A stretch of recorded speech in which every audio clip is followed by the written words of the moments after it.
welcome to Brighter Morning with Bo, and I am Bo Tiwari. We're so happy to have you this morning. Yesterday we had a problem with the electricity and we could not go live. We played a rerun for you. We hope you enjoyed that, and I'm glad to be back with you this morning. And I hope that you'll give us a call, 609-6283 or 609-6284. This morning, we have two important guests. The first is the Minister of Works, Mr. Rohan Sinanan, and we'll have a discussion with him. And the second is a young student from the University of the West Indies, Ms. Require Scott, and she works with the Health Economics Unit, but she is also a volunteer in many things and a very, very active young person in community life. So we will get a perspective from her on what she is doing personally, but also what young people are thinking and feeling these days as we navigate our way through COVID. This morning we have some important stories breaking in the news, and I just want to mention a couple of them because they are important. The first one is the story of Mr. Ramnaresh Nandu, who is a person from Bamboo Village number 3, who set up his business in Montrose, Chaguanas. And as he was closing up his business yesterday evening, two men came and asked him for money, and he tried very quickly to close up his place to make himself safe, and they shot him and killed him. Now, I want to say something about that. You cannot have a situation in this country in which, when people are striving to make a living in this environment, you have criminals running amok and executing people for trying to make a living. And something has to be done about this. I mean, this is way too much. That family has now lost a father and a husband. And these idiots who fired the shot are free and outside, and I hope that the police will do something about it. We had a statement by the head of the Chaguanas Chamber of Commerce, Mr. Rishi Sukhai, talking about the need for cameras and the role that the private sector might play in making that available. Well, all of that is well and good, and it is needed. We should really have these eyes all over the country and properly manned. But it is after the fact. We have just lost the life of this human being, Ramnaresh Nandu, a man who is going about his business, trying to make a living, trying to look after his family. And it really is getting out of hand in this place. I mean, people are fed up. How are you going to live in this society if you constantly have to watch over your back to see whether a criminal is going to come and kill you? And I really feel that it's past reasonable time now that this matter be brought under control. The second issue that I want to raise is the ongoing battle, it seems, over whether Mr. Gary Griffith, now the chief of police on vacation and acting following the end of his 3-year contract is going to be renewed as commissioner, or whether something is amiss here. There are two things that are emerging. One are newspaper reports, which indicate that there is some anomaly over the issuance of firearms to private citizens over the last several months. And we don't know what are the facts of that investigation. We don't know who really are being investigated. We know that there's an investigation going on, and we imagine that that investigation involves a report in which certain things are reported. So the first thing I'd like to say is that we need to have clarity on that matter. It is too nebulous. It is too general. And we need to have clarity on that matter, on precisely what is being investigated, who is being investigated, and if there are reports of corruption involved in that, we want to know what the facts are. The second thing is,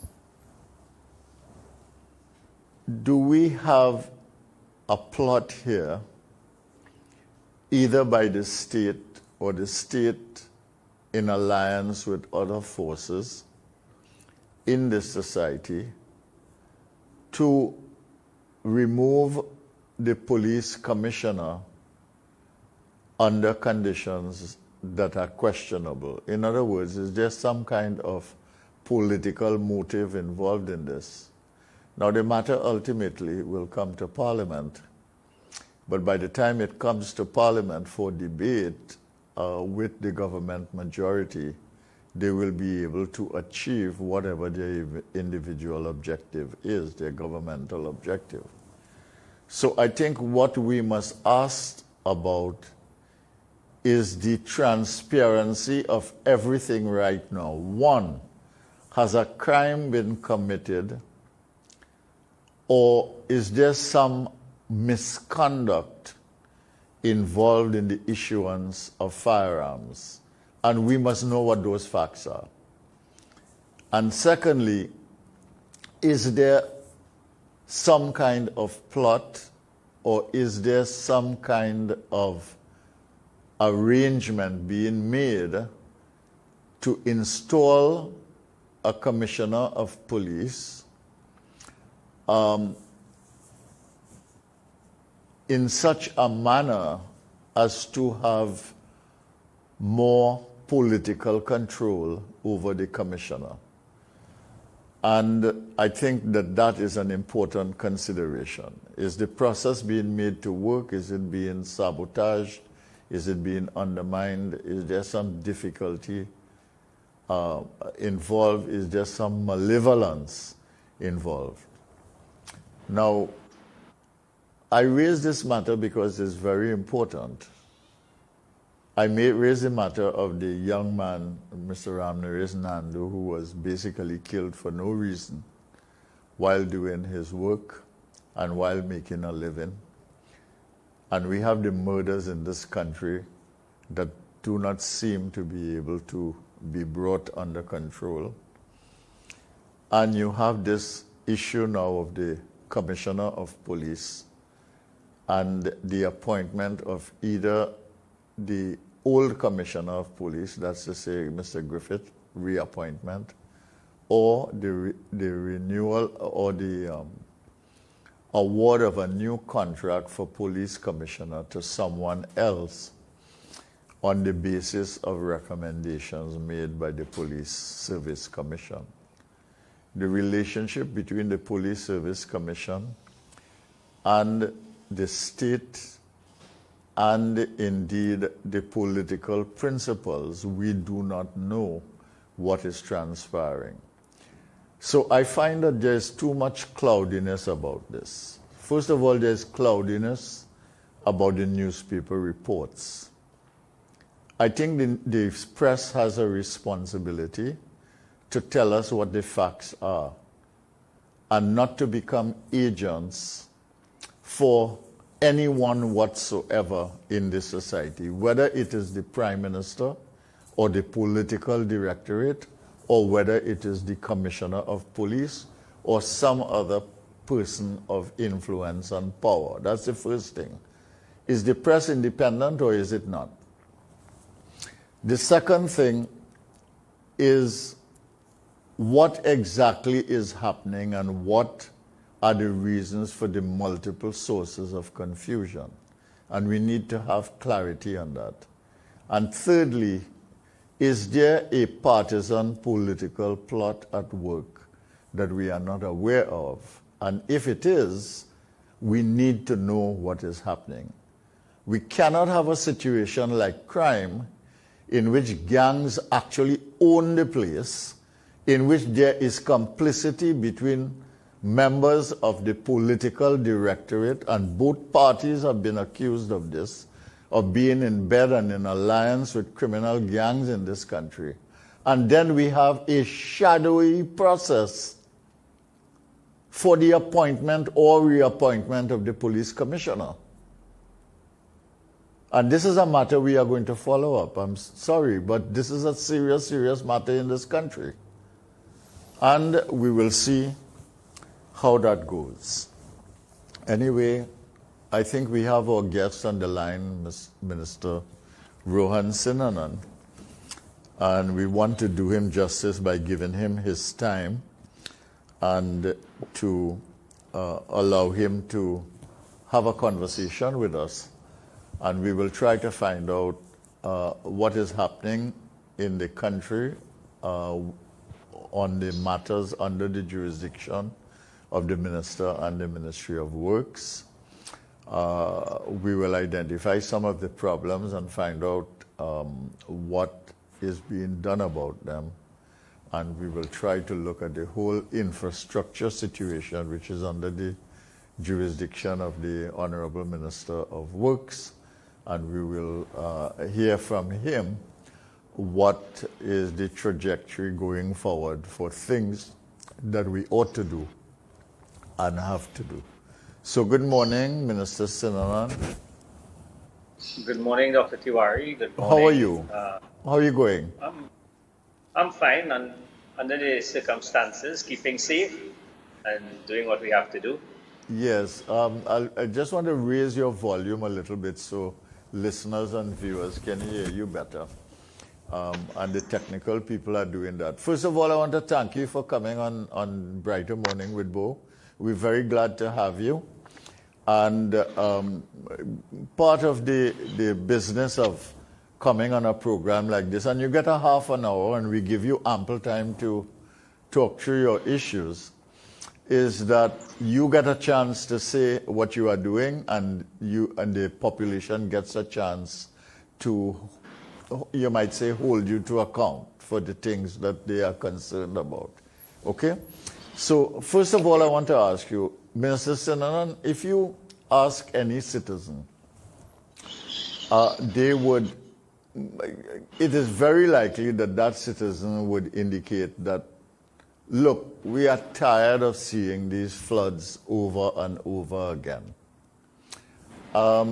If you ask the citizen about the roads, they will complain, and no matter where they live, whether they live in south or north, east or west, they will say that, look, the roads are deteriorating, there are potholes everywhere, people are making jokes about it now.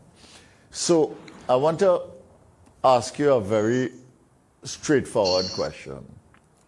How long do we have to perpetually live with these floods happening all over the country, different places at different times? And secondly, is there a plan to deal with the roads and the potholes and the damage that takes place with cars? And I could tell you from personal experience, it has happened with me. what are we do? Are we on top of this, and what are we doing about it? Okay, Dr. Tiwari, firstly, let me thank you for the opportunity to come on your program and share with the population some of the initiatives being taken by the government of Trinidad and Tobago. I think the pleasure is all mine to be on a program hosted by yourself. Let me start with the flooding issue first. The flooding issue is nothing that is new to Trinidad and Tobago. What we have found over the last couple of years is that we have been getting some abnormal rainfall. Now, this is not unique to Trinidad and Tobago. We are seeing this happening all around the globe. Unfortunately, the effects of climate change and global warming, we are an island and we are getting our fair share of the challenges with flooding. And all indications are that the weather pattern will continue to change on us, and what we have found ourselves getting is more rainfall in a shorter space of time. Only last night, I was actually looking at the BBC News, and they were highlighting places like India, where some of the journalists and some of the experts were saying that the real Minister of Finance in India is really the monsoon rain, because that determines really a significant amount of the economic activities in India. And what they classify it as is basically what you're going to get is a lot more rain in a shorter space of time, and then you'll have longer droughts. That is a serious case for them, and that is similar to what we're getting in Trinidad. What we're having in Trinidad is major downpours in a short space of time. Now, no matter what kind of infrastructure you put in place, there's always a limited capacity. And flooding has to do with the capacity of the channels and the volume of rainfall. I have been trying to get the population to understand that and to move away from the flood politics. The flood politics is where you see flooding and then all the politicians jump in and try to blame and blame and blame. At the end of the day, we must admit that our infrastructure did not keep up with our developments. Meaning you had a lot of new developments coming on stream, but the capacity of the channels remained the same. But you add to that now this global warming that is taking place and the whole climate change issue and the downpours that we're getting. There's no way our infrastructure could handle that at this point in time. And even if you improve the infrastructure, you have to cater for a certain amount of rainfall. Look what happened in New York recently. New York experienced a 1 in 50-year storm, and their infrastructure could not handle that. We have been preparing our infrastructure, our new bridges and so for a 1 in 50-year storm, but what we recognize now, maybe we have to go to a 1 in 100 years. That means larger bridges and so. But then what are we going to do with the water courses? Because most of our developments are built almost on the riverbank, close to the riverbanks and so. So we identify some challenges going forward to deal with the change in the weather pattern. And what did the government do? We engaged the Andean Development Bank, which is CAF, as you are aware. And they are doing for us under a grant, not a loan, but a grant, some conceptual designs and an entire, they have took all the studies that we did, because you would be aware as a country we did a lot of studies in the past, the Caroni Basin study, the Ottawa study, the Oropouche, several studies we did. But none of these studies actually had operational plans in it. We engaged CAF. CAF brought in a consultant from Holland, and they used a lot of our local consultants. They took all the plans and they are coming up with the conceptual designs, basically things that have to be done in the short, medium and long term, and they're going to present that to us. They have already presented the first draft and we're hoping to take that to cabinet. What that will do for us as a country, it will prepare a roadmap as to how we can deal with flooding over the next couple of years. All right. So we did not just wait for that. If you recognize over the last couple of years, we have took out certain aspects of the existing studies that we did, meaning we had the Caroni Basin study, which told us that in the Caroni River, you have to widen it at some point, you have to desilt it, we have to improve the gates, and we have to improve the pumps. We actually started that. We didn't have to wait for CAF to come back and tell us that, because they said that is something that has to be done.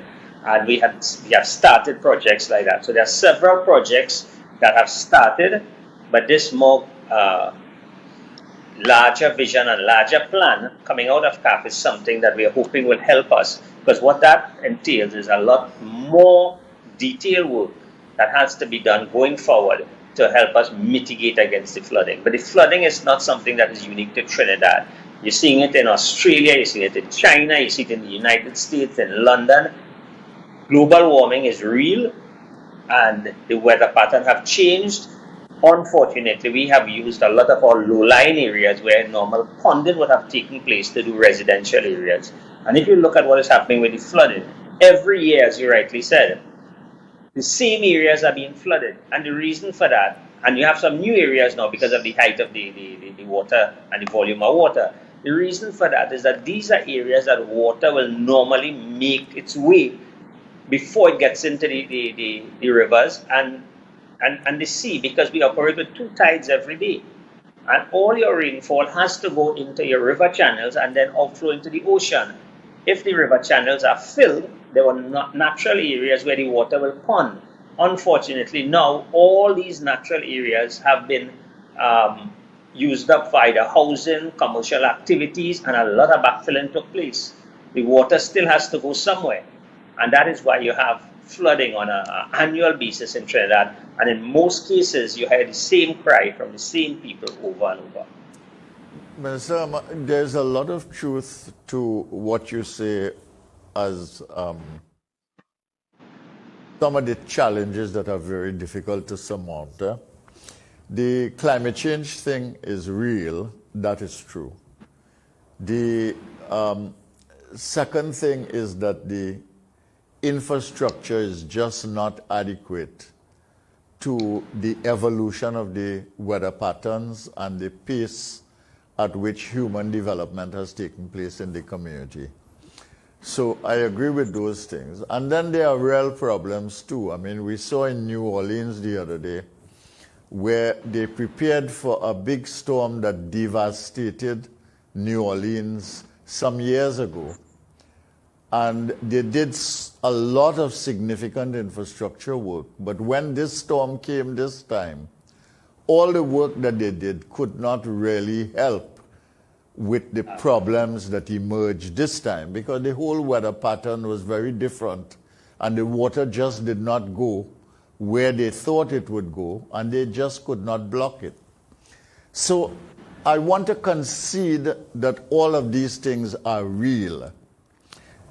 But let's ask the question, if we can assume that climate change is going to be an ongoing phenomenon that is going to have continued negative effects, and we're going to have more rain at a faster rate, at a heavier downpour than we've ever had before, and this is going to continue, and we are going to have more severe droughts than we have had before, and this is likely to escalate.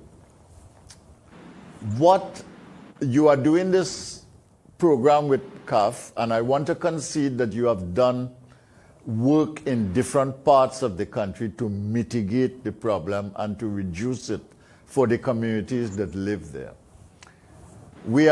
Let's say we get this CAF study in what, 3 months, you think? Okay, the CAF study have been going on the last 2 years. But as I said before, we are not waiting to yes, get that continuing. study.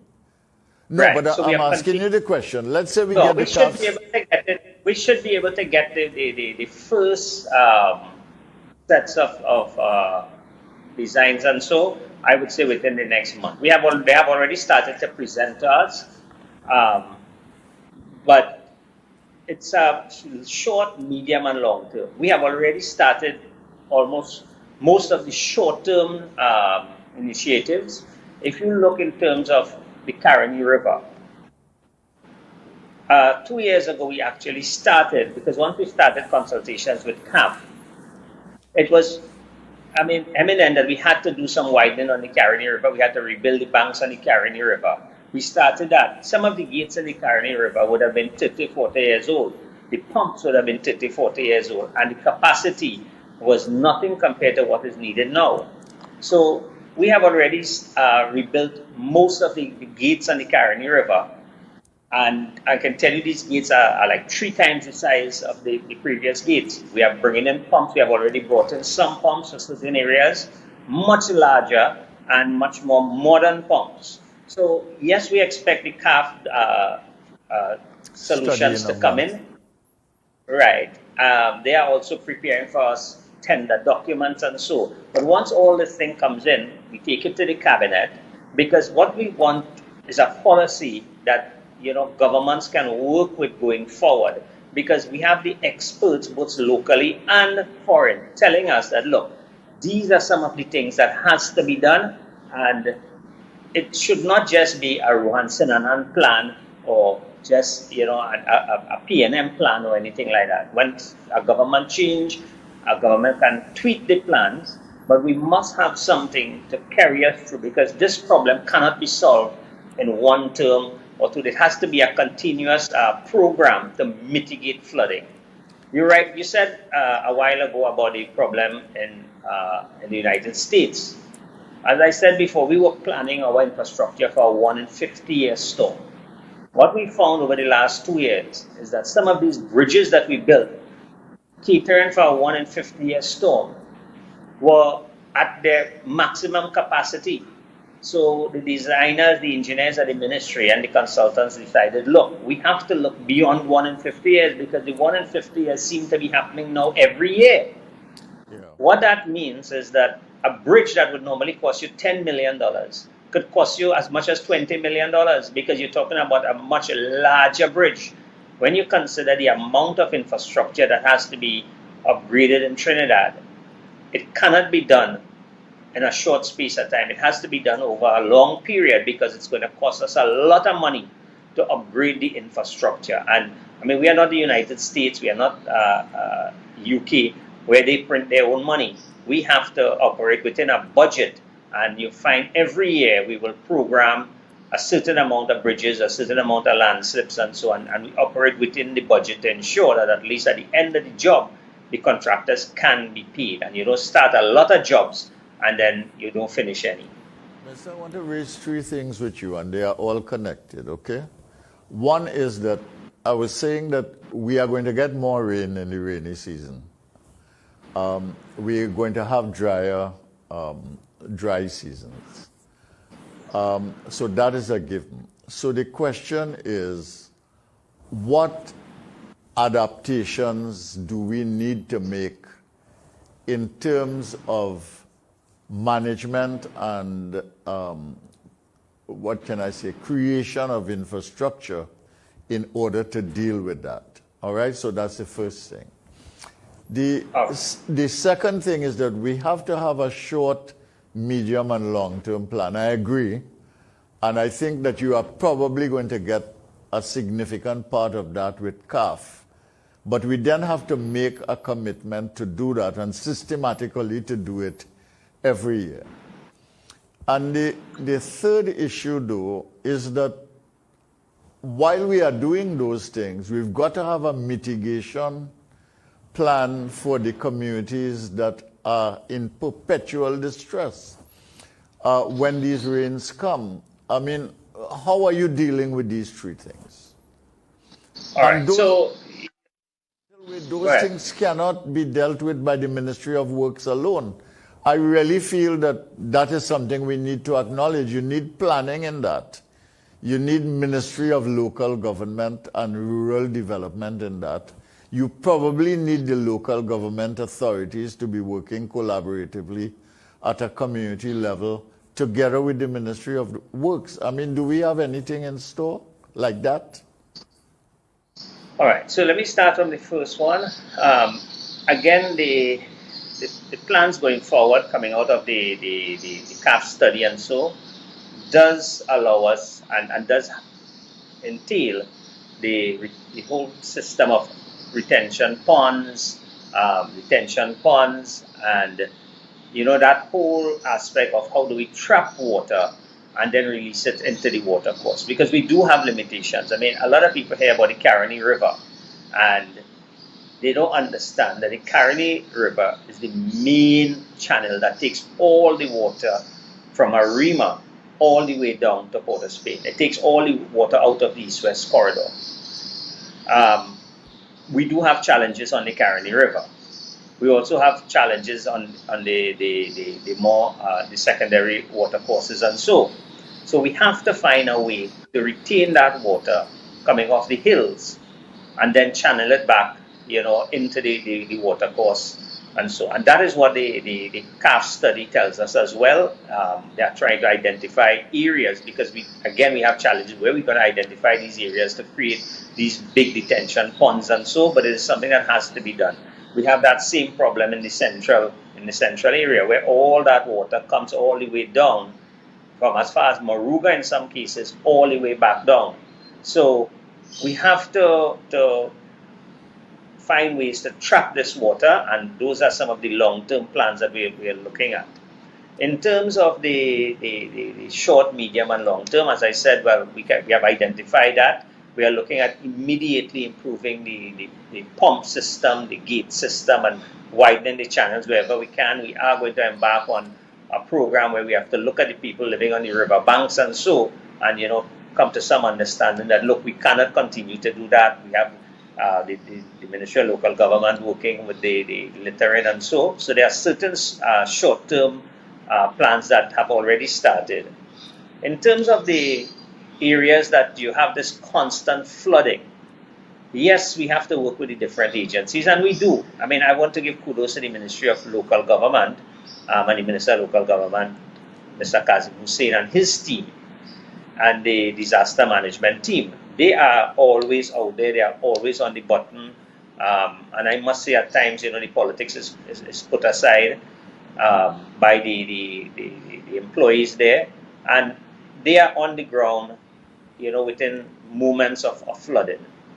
But how do we eliminate that? It is almost impossible, as I said, because a lot of these low-lying areas are areas where natural ponding took place, and now communities have developed around there. The water is still going to find the lowest point to get at, and it will take time to get into the water courses, because you have to wait until the tide goes down, the rivers go down, and then that water goes back into the water course and then goes out into the ocean. So we will have that challenge there, and it will take not only a governmental approach to this. Citizens have their own personal responsibility. Dr. Tiwari, you will know about this. In most of these low-lying areas, most of these swamplands and so, in the past, when people built in these areas, they built on stilts. You would drive through, you will walk through, and you will see these houses on stilts, and they just occupy the top level, because it was normal during the rainy season that water will get under the house. And it's sort of agriculture that took place was agriculture that would have survived that, or agriculture that would you have the crops for 6 or 7 months in the year. A lot of these things now have been filled up, and houses built, 2-story houses in this same area. And these are most of the area that you have this constant flooding every year. But you have now flooding taking place in areas that people say is the first time. I keep hearing that every rainy season is the first time that we're getting flooding. Is the first time that we're getting flooding. Well, the weather pattern has changed, and most of these low-lying areas that the water would normally receive, would go in and pond and so before it recedes into the water courses, have been filled. So the water is actually pushing up on the higher land, and that is basically the challenge that we have. So it has to be an approach by government, but citizens do have their own personal responsibility as to where they build and how they construct. Take, for instance, we have landslips happening every day. I mean, landslip is the new norm now, because the land is so saturated that we keep getting a lot of landslips. And a lot of the landslip happens on the hilly areas in some cases, and then some cases you have on the clay soil.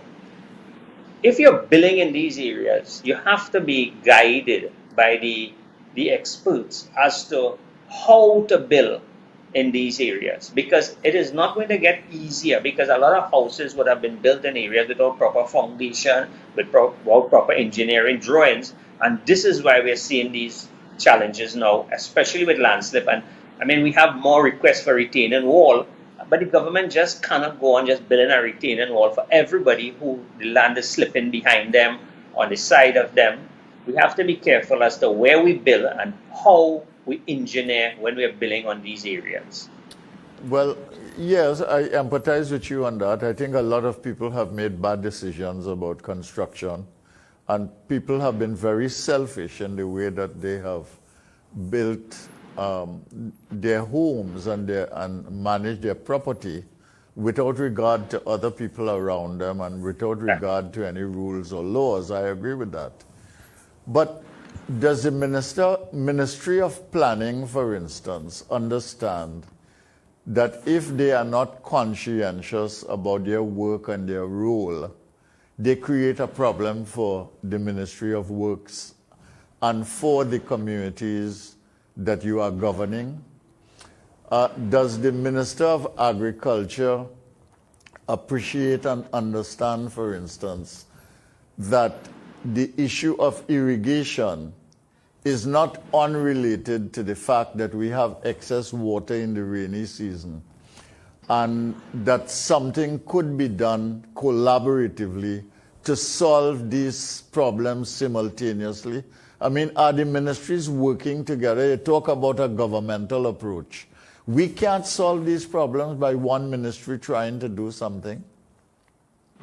Well, and I agree with you. And yes, we are working together. I can tell you the Ministry of Planning and the Ministry of Works and Ministry of Local Government and Ministry of Agriculture, we do work together.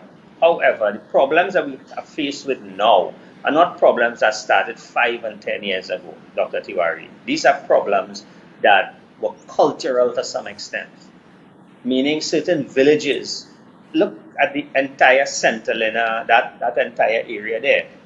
Those are villages. I mean, I grew up in that area. My grandparents was from that area. Those villages evolved over time, very close to the Caroni River. You can't do anything about that at this stage. And you look at the whole development program in Trinidad and Tobago. The unplanned developments that turn into communities and so now are there for quite a long time. It didn't just happen overnight. Sure. What we got away with in the past, we're not going to get away with in the future. And we have to be clear with that. So the Ministry of Planning, I must say they are very proactive. Now the minister is, on the ball. We meet with the ministry all the time. We identify the areas that we feel developments should not go into and not be approved. Unfortunately, there are ways some of these developers do get away with some of these developments. And what we have to do at the Ministry of Works then is we have to guide them as to what is required. Unfortunately, there are a lot of developments in Trinidad that never pass the test of a final approval from the Ministry of Works.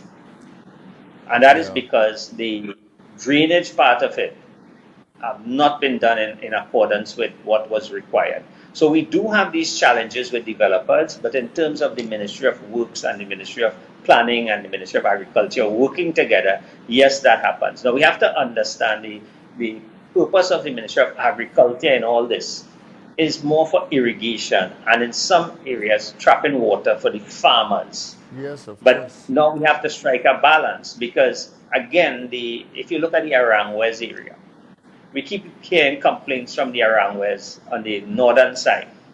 But look what has happened on the southern side.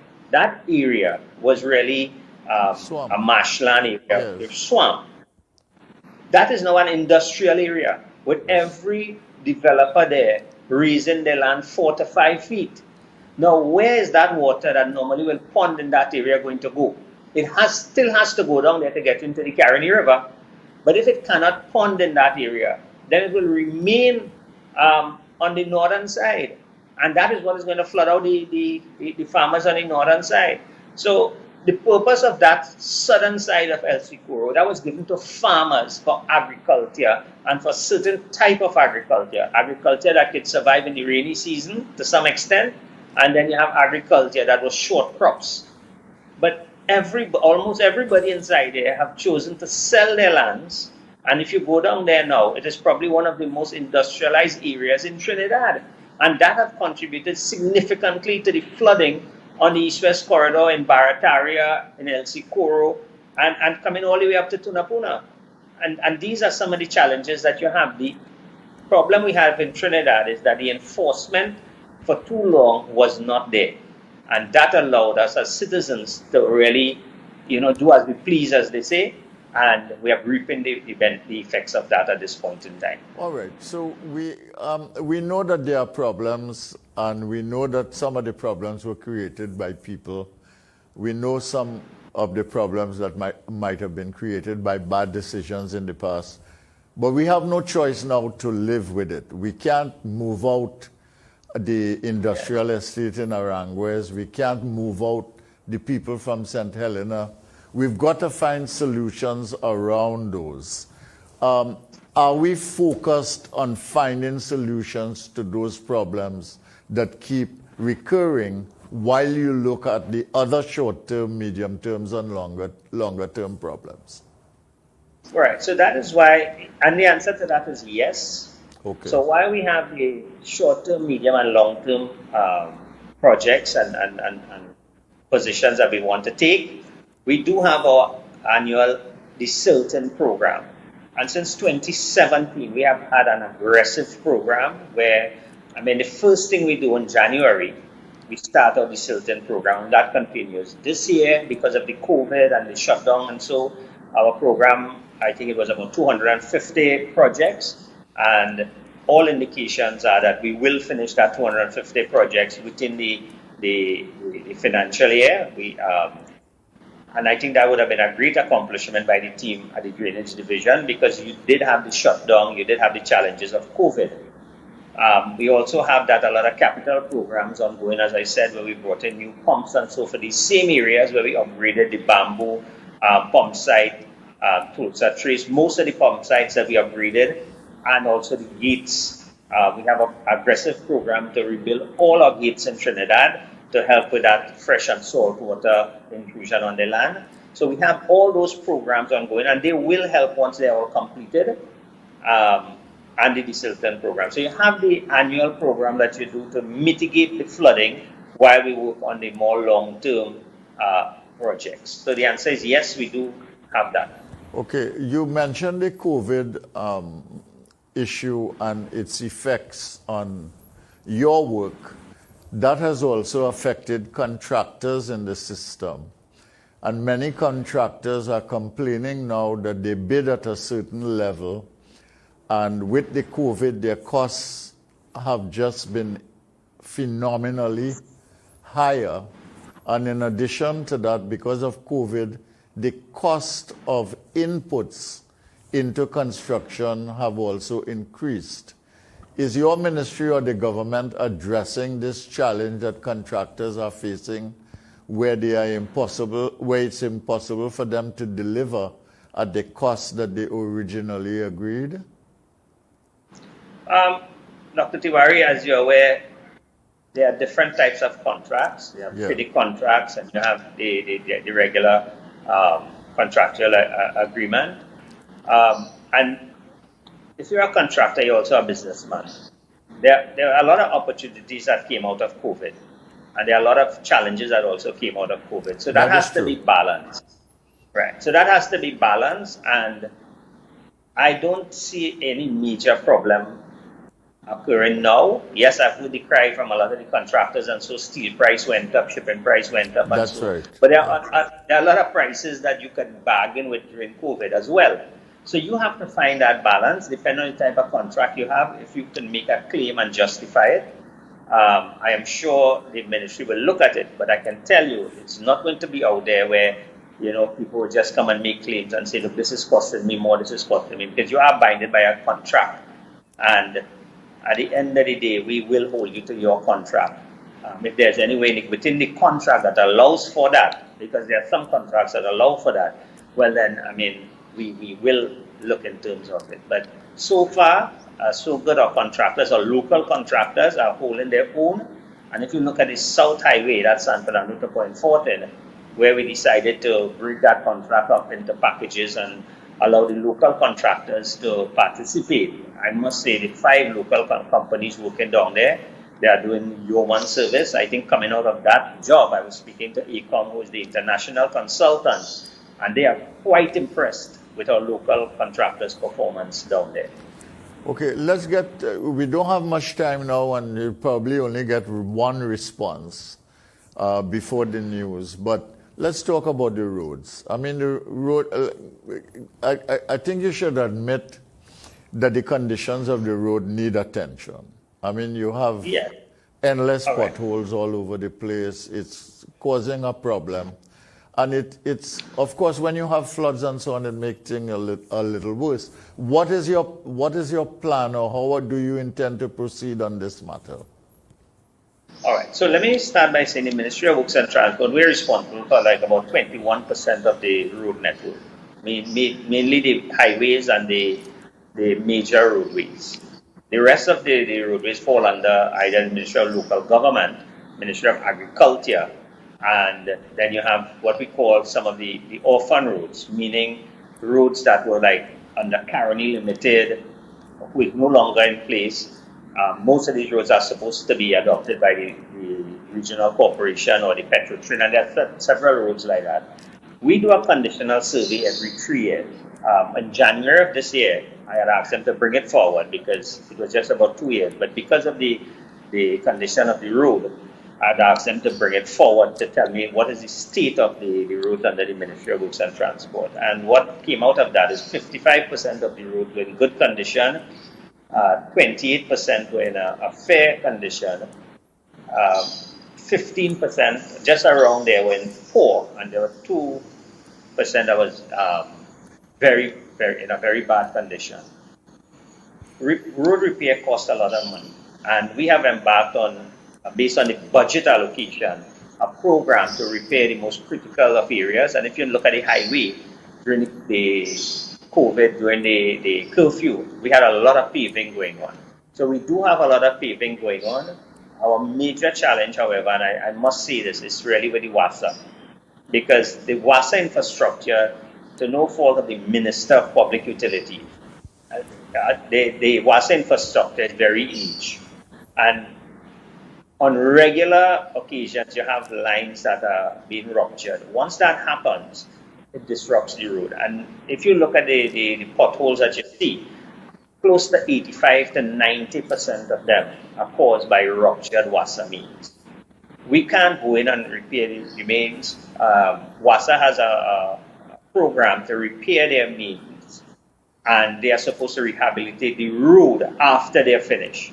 We do have some challenges with that. We're trying to work with WASA to rectify that. We do have our own asphalt plant that we started back in 2017.